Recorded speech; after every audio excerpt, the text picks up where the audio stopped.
Welcome back to my channel. जय श्री कृष्णा। महाभारत का युद्ध होना तय हो चुका था। अंतिम प्रयास के रूप में भगवान श्री कृष्ण हस्तिनापुर गए, किंतु मूढ़ कौरवों ने उनका भी अपमान किया और उनके केवल 5 गांव देने के प्रस्ताव को भी अस्वीकार कर दिया। श्री कृष्ण को तो खैर ये पता था कि युद्ध किसी भी परिस्थिति में टल नहीं सकता है, किंतु भविष्य के देखते हुए उन्होंने ये प्रयास किया। भीष्म और द्रोणाचार्य ने दुर्योधन के हठ को पराकाष्ठा देखी तो वह भी समझ गए कि कुरुवंश के नाश का समय अब आ गया है। अब युद्ध की तैयारियां आरंभ हो गई हैं और उनके लिए स्थान और दिन निश्चित करने की बात आई। जब स्थान नियत करने का प्रश्न आया तो श्री कृष्ण और भीष्म ने एक स्वर में कुरुक्षेत्र के सम्यक पंचक प्रदेश का चुनाव किया। ये वही स्थान था जहां भगवान परशुराम ने 21 बार क्षत्रियों का नाश करके उनके रक्त से 5 सरोवर भर दिए थे। कौरवों और पांडवों के पूर्वज महाराज कुरु को देवराज इंद्र ने वरदान दिया था कि यहाँ जो भी मृत्यु को प्राप्त होगा वह निश्चित रूप से ही स्वर्ग को प्राप्त करेगा। इस कारण दोनों ने इस स्थान का चुनाव किया। कुछ समय में दोनों ओर की सेनाएं कुरुक्षेत्र में उपस्थित हो गई। अब बात आई कि तिथि कि किस दिन से युद्ध शुरू की जाए, तिथि निश्चित की जाए। यह बहुत महत्वपूर्ण कार्य था, क्योंकि अगर युद्ध गलत समय और राशि में आरंभ किया जाता तो उसका विपरीत प्रभाव किसी भी पक्ष पर पड़ सकता था। इसी कारण पितामह भीष्म ने अपने ज्योतिषियों के अतिरिक्त देश विदेश से कई ज्योतिषियों को आमंत्रित किया ताकि वे ग्रहों और नक्षत्रों की स्थिति के अनुसार युद्ध का सही समय निश्चित करें। उन विद्वानों ने ग्रहों की गणना कर कई स्थितियां बताई, परंतु दुर्योधन ने उन सबको अस्वीकार कर दिया। सभी हैरान थे कि दुर्योधन इतने सारे ज्योतिषियों विद्वानों की बात क्यों नहीं मान रहा है। एक दिन अचानक दुर्योधन अकेला ही पांडवों के शिविर की ओर चल पड़ा। उसे इस प्रकार दूसरे पक्ष में जाते देखकर कर्ण और उसके अन्य भाई भी उसके साथ हो लिए।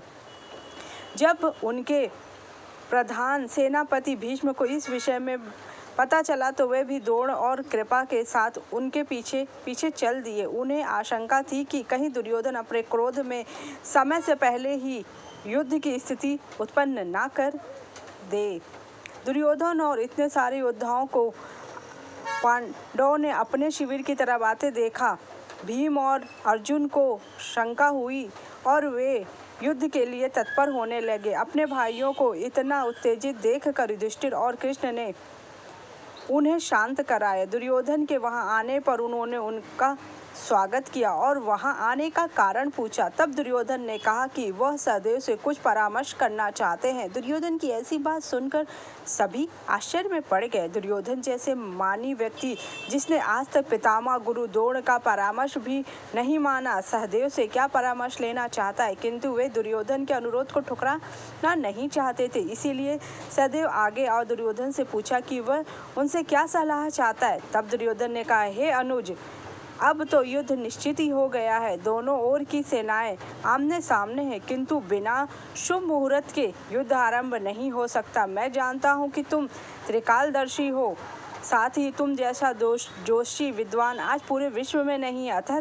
तुम ही अपनी विद्या का प्रयोग कर इस युद्ध को आरंभ करने का शुभ मुहूर्त निकाल कर हमें बताओ। सहदेव त्रिकालदर्शी कैसे बने, इनके बारे में विस्तार से बताते हैं, क्योंकि अपने मृत पिता का मांस खाया था। दुर्योधन को इस प्रकार बोलता देख कौरवों के साथ साथ पांडव भी आश्चर्यचकित पड़े। तब अपने भाई को समझाते हुए दुशासन ने कहा, भैया आप यह क्या कर रहे हैं। आपने स्वयं कहा कि सहदेव त्रिकालदर्शी, किंतु उसने पहले तो हमारा शत्रु है। अगर उसने जानबूझकर हमें गलत मुहूर्त बता दिया तो हम ये युद्ध अवश्य ही हार जाएंगे। अतः उचित होगा कि पितामह भीष्म ने जो जोशी विद्वान बुलाए उनके द्वारा ही निश्चित मुहूर्त पर युद्ध करे। तब दुर्योधन ने कहा, दुशासन, मुझे इस बात का पूर्ण विश्वास है कि सदैव किसी भी परिस्थिति में हमारे साथ छल नहीं करेगा। यह उसका स्वभाव नहीं है। मैं जानता हूँ कि कृष्ण भी त्रिकालदर्शी हैं और मैं युद्ध का शुभ मुहूर्त उनसे भी पूछ सकता है, किंतु मुझे उन पर विश्वास नहीं है। अवश्य ही हमारे साथ छल कर सकते हैं। औरों की क्या बात करें, इस विषय पर तो मैं स्वयं धर्मराज युधिष्ठिर की भी बात पर विश्वास नहीं कर सकता, किंतु मुझे इस बात का विश्वास है कि सहदेव हमारे साथ छल नहीं करेगा। दुर्योधन की बात का भीष्म और द्रोणाचार्य ने भी अनुमोदन किया। उनकी आज्ञा से सहदेव ने युद्ध का शुभ मुहूर्त बताना स्वीकार किया। अगर वह चाहते तो युद्ध का ऐसा मुहूर्त बता सकते थे जिससे पांडवों को फायदा होता और आसानी से युद्ध जीत जाते, किंतु उन्होंने ऐसा युद्ध मुहूर्त बताया जैसे सहदेव ने युद्ध का शुभ मुहूर्त ऐसा रखा ग्रह और नक्षत्र पांडवों के लिए भी लाभदायक और कौरवों के लिए कि इस युद्ध का जो भी निर्णय हो वह केवल अपने बाहुबल के बल पर हो। उनके बताए गए शुभ मुहूर्त पर ही युद्ध लड़ा गया और पांडवों ने अपने पौरुष और श्री कृष्ण की सलाहता से युद्ध विजय प्राप्त की। एक निष्पक्ष और सत्यवादी व्यक्ति थे जिन्होंने अपने ज्ञान का उपयोग हमेशा सच्चाई के लिए किया था, इसलिए उन्होंने दुर्योधन को वैसा मुहूर्त बताया जो दोनों के लिए हितकर हो, जो अपने पौरुष से युद्ध विजय प्राप्त कर सकें। जो मेरी जानकारी आपको अच्छी लगी है तो मेरे चैनल को लाइक कीजिए, सब्सक्राइब कीजिए, शेयर कीजिए। Thank you so much. जय श्री कृष्णा।